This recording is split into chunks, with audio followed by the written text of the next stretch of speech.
சங்கையா, பொதும்பு சங்கையா பெருமாளின் அம்சம். அவருடைய ஆயுதம் கையருவா கஜம். அவருடைய வாகனம் வெள்ள குதிரையழகன். வெள்ள குதிரை ஏறி வேகமாக வரும் சங்கையனின் அழகு பார்க்க காண கண்கோடி வேண்டும்.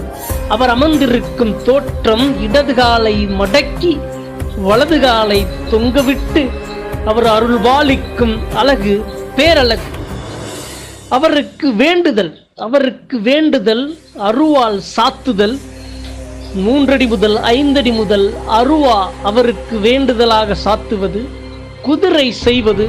இது போன்ற வேண்டுதல் குல மக்களால், அனைத்து பொதுமக்களாலும் அங்கே இருக்கும் அனைத்து சங்கையா குலதெய்வ கோவில்களிலும் அங்கே அவருக்கு வேண்டுதலாக படைக்கப்படுகிறது. திருவள்ளூர்